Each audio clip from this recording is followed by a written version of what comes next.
잠시 기도함으로 오늘 새벽 예배를 하나님 앞에 올려드리겠습니다. 하나님 아버지 감사합니다. 오늘도 말씀 앞에서 하루를 시작하게 하시니 참으로 감사합니다. 늘 말씀에 인도함을 받는 우리 삶의 자리 되게 하여 주옵소서. 감사드리며 예수님의 이름으로 기도드립니다. 아멘. 오늘 우리에게 주시는 하나님 말씀은 에레미야 42장 1절에서 14절까지입니다. 에레미야 42장 1절에서 14절까지 말씀을 함께 받들어 읽겠습니다. 이에 모든 군대의 지휘관과 가레의 아들 요하난과 호사야의 아들 여사냐와 백성의 낮은 자로부터 높은 자까지 다 나와 선지자 에레미야에게 이르되 당신은 우리의 탄원을 듣고 이 남아있는 모든 자를 위하여 당신의 하나님 여호와께 기도해 주소서. 당신이 보는 바와 같이 우리는 많은 사람 중에서 남은 적은 무리이니 당신의 하나님 여호와께서 우리가 마땅히 갈 길과 할 일을 보이시기를 원하나이다.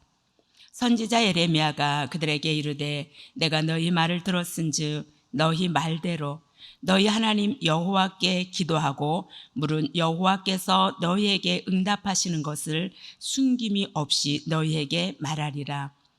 그들이 에레미야에게 이르되 우리가 당신의 하나님 여호와께서 당신을 보내사 우리에게 이르시는 모든 말씀대로 행하리이다. 여호와께서는 우리 가운데 진실하고 성실한 증인이 되시옵소서. 우리가 당신을 우리 하나님 여호와께 보냄은 그의 목소리가 우리에게 좋든지 좋지 않든지를 막론하고 순종하려 함이라. 우리가 우리 하나님 여호와의 목소리를 순종하면 우리에게 복이 있으리이다 하니라. 10일 후에 여호와의 말씀이 에레미야에게 임하니 그가 가레의 아들 요하난과 그와 함께 있는 모든 군 지휘관과 백성의 낮은 자로부터 높은 자까지 다 부르고 그들에게 이르되 너희가 나를 보내어 너희의 간구를 이스라엘의 하나님 여호와께 드리게 하지 아니하였느냐. 그가 이렇게 이르니라. 너희가 이 땅에 눌러앉아 산다면 내가 너희를 세우고 헐지 아니하며 너희를 심고 뽑지 아니하리니 이는 내가 너희에게 내린 재난에 대하여 뜻을 돌이킴이라. 여호와의 말씀이니라. 너희는 너희가 두려워하는 바벨론의 왕을 겁내지 말라. 내가 너희와 함께 있어 너희를 구원하며 그의 손에서 너희를 건지리니 두려워하지 말라. 내가 너희를 불쌍히 여기리니 그도 너희를 불쌍히 여겨 너희를 너희 본향으로 돌려보내리라 하셨느니라.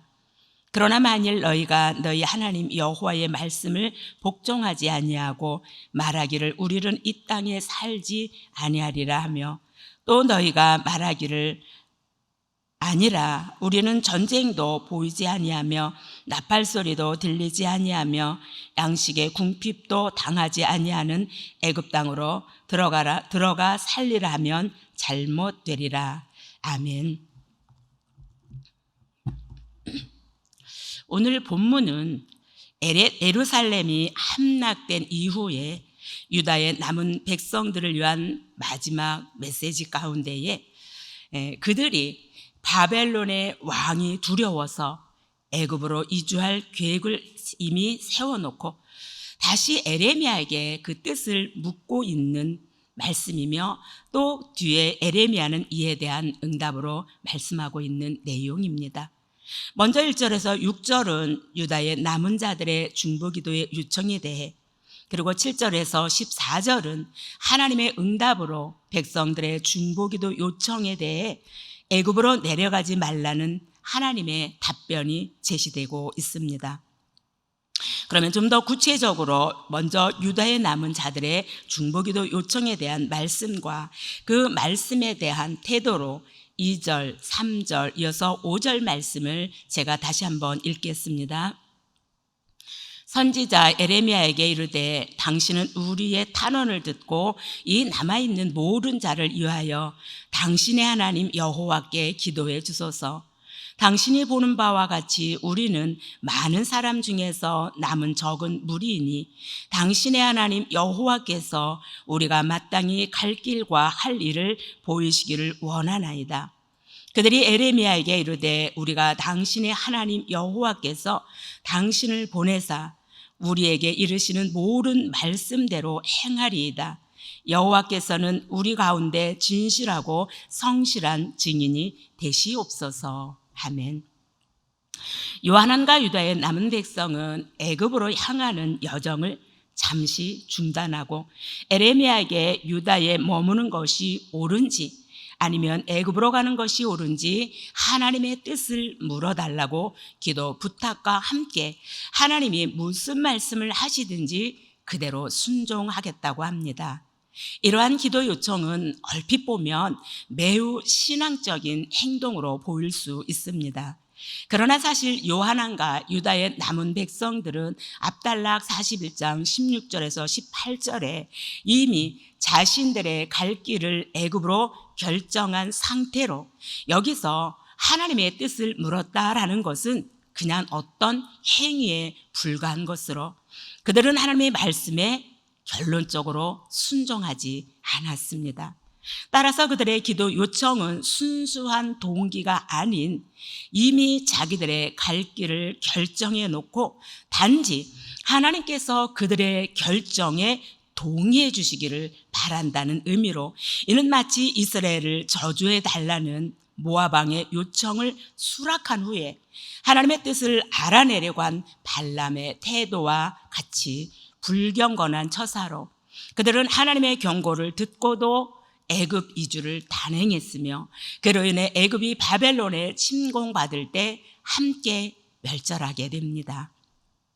이러한 본문을 오늘 우리에게 하나님께 기도할 때 이미 각자가 기도 제목 있는 모든 부분들을 어떻게 해야 될 건가라고 결정해 놓고 결론적으로 하나님의 동의를 구하는 식의 기도를 해서는 안 된다라는 것을 우리는 깨달아야 할 것입니다. 왜냐하면 하나님의 자신의 뜻을 이루는 어떻게 보면 수단으로 이용하려는 교만이지요.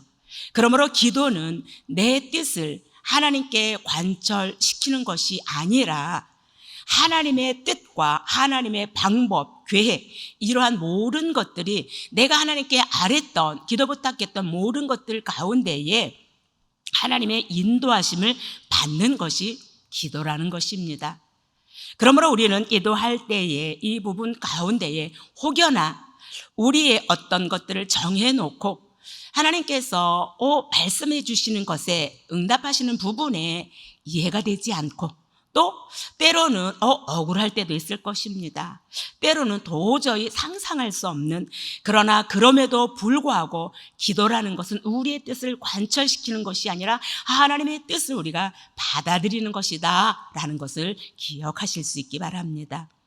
그리고 우리는 또 오늘 말씀 가운데 기억해야 할 것은 요한안과 유다의 남은 백성은 에레미야에게 하나님께 기도해 달라고 부탁하면서 하나님을 당신의 하나님, 즉 에레미야의 하나님이라고 부르고 있다는 것입니다.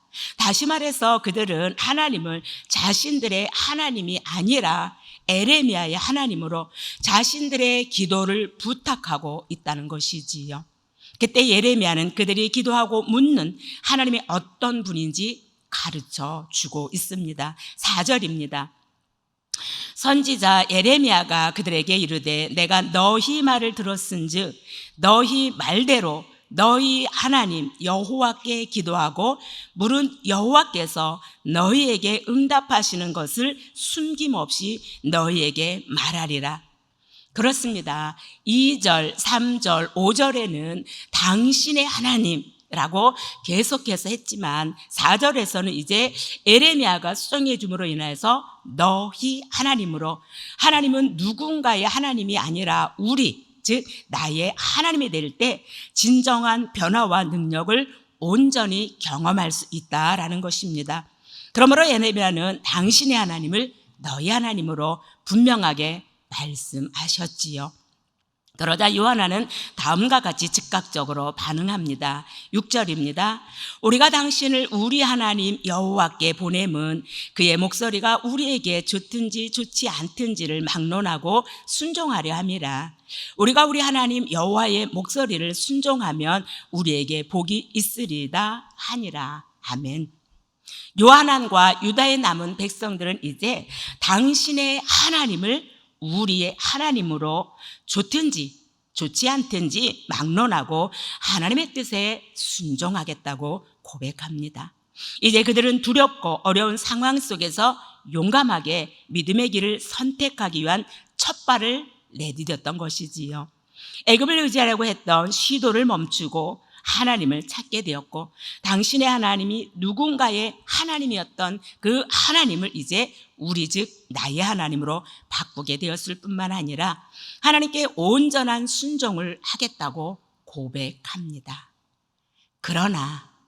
그럼에도 불구하고 안타깝게 그 고백과 다짐은 무시된 채 에레미야까지 이끌고 자신의 처음 선택한 애굽으로 가고 말았습니다. 그러므로 우리는 오늘 말씀을 통해 다시 한번 나의 하나님이라고 고백되었다면 그 나의 하나님이 환경과 여건에 상관없이 어제도 오늘도 그리고 내일도 여전히 변함없이 나의 하나님으로 날마다 그 하나님의 음성에 민감하게 반응하며 하나님과 동행하는 삶의 자리가 되어야 할 것입니다. 그 은혜가 오늘 말씀과 기도로 하루를 시작하는 모든 분들에게 하나님의 주시는 지혜로 말씀으로 다시 한번 여러분들의 삶의 자리에 자리매김할 수 있기를 주님의 이름으로 축복합니다. 이어서 7절에서 14절은 앞에서 말씀드렸던 것처럼 하나님의 응답으로 백성들의 중보기도 요청에 대해 애굽으로 내려가지 말라는 하나님의 답변이 에레미야를 통해 오늘 본문에 이어 내일까지 두 번에 걸쳐 제시되고 있습니다. 먼저 1차는 10일 후에 주어진 응답으로 하나님께서는 그들이 애굽 땅에 거하면 두려워하는 바벨론 왕의 손에서 그들을 건질 것임을 약속하신 말씀으로 10절에서 12절까지 말씀도 제가 다시 한번 읽겠습니다. 너희가 이 땅에 눌러앉아 산다면 내가 너희를 세우고 헐지 아니하며 너희를 심고 뽑지 아니하리니 이는 내가 너희에게 내린 재난에 대하여 뜻을 돌이킴이라. 여호와의 말씀이니라. 너희는 너희가 두려워하는 바벨론의 왕을 겁내지 말라. 내가 너희와 함께 있어 너희를 구원하며 그의 손에서 너희를 건지리니 두려워하지 말라. 내가 너희를 불쌍히 여기리니 그도 너희를 불쌍히 여기리니 그도 너희를 불쌍히 여겨 너희를 너희의 본향으로 돌려보내리라 하셨느니라. 아멘. 에레미야가 하나님으로부터 응답받은 내용은 요한왕과 함께한 남은 유다 백성이 애굽으로 내려가지 말고 유다에 머물러 바벨론을 왕을 섬기며 하나님께서 작정하신 재앙을 돌이켜 그들을 구원하시고 긍휼히 여기사 본향으로 돌려보내리라 라는 것입니다. 다시 말해서 유대 땅에 남아있는 것이 하나님의 뜻으로 그 뜻에 순종한다면 진노의 심판으로 임했던 바벨론의 침략이 더 이상 임하지 않도록 해주실 것이다 라는 말씀이지요. 사실 바벨론은 예루살렘의 침략은 유다의 불순종에 대한 하나님의 심판이었으므로 유다 백성이 다시 하나님의 뜻에 순종하는 신앙으로 돌아온다면 더 이상 하나님의 진노를 받지 않도록 되는 것은 당연한 이치로 하나님의 명령을 어기고 애굽으로 내려갈 경우 그들이 받게 될 저주와 치욕의 재앙들을 선포하고 있는 것입니다. 이는 바벨론 군대의 재침략의 가능성으로 인해 불안해하는 백성들에게 안전을 보장하는 하나님의 거룩한 약속으로 하나님을 믿는 사람들에게 있어서 이러한 하나님의 확실한 약속보다 더 큰 보증은 없을 것입니다. 그러나 유다 백성들은 하나님의 만류에도 불구하고 불신앙으로 에레미야 42장 21절에서 22절 말씀을 새번역 성경으로 제가 읽고 오늘 말씀을 마치겠습니다. 나는 오늘 여러분에게 이 모든 것을 다 알려드렸습니다. 그런데 여러분은 나에게 청해서 여러분의 하나님 주님의 말씀을 들었는데도 그대로 따르지 않았습니다. 그러므로 이제 여러분이 가서 정착하기를 바라는 그곳에서 전쟁과 기근과 연병으로 죽는다는 것을 확실히 알아두십시오 라고 40장부터 시작한 42장까지 말씀을 이렇게 마무리하고 있습니다. 그러므로 우리는 오늘 말씀을 통해 다시 한번 하나님을 신뢰하는 성도는 인간의 이성이나 합리적인 판단보다도 하나님의 뜻에 순종하는 것이 구원과 평안을 누릴 수 있는 바른 길임을 깨닫고, 혹여나 어리석게 보이더라도 또 하나님의 뜻이라면 손해가 되더라도 이해되지 않더라도 억울하더라도 삶으로 하나님의 뜻임을 인정하고 삶으로 순종하며 살아내는 저와 여러분들의 삶의 자리가 다 될 수 있기를 주님의 이름으로 축복합니다. 기도하겠습니다. 하나님 아버지, 오늘 말씀을 통해 하나님의 말씀이라면 이해되지 않아도, 때로는 그 말씀이 억울해도 하나님 내 뜻을 관철하는 것이 기도가 아니라는 것을 다시 한번 기억하며 오직 하나님의 말씀으로, 하나님의 말씀이 옳다 인정되었을 때에 아멘으로 순종하는 것이 기도라는 것을 기억하며, 우리 삶의 자리에서 일어나는 크고 작은 모든 사건 속에 당신 또는 그 누구의 하나님이 아닌 나의 하나님으로 고백하며 두려움이 아닌 평안으로 주님과 동행하는 복된 삶의 자리 될 수 있도록 오늘도 매 순간 긍휼과 자비를 베풀어 주옵소서. 감사드리며 예수님의 이름으로 기도드립니다. 아멘.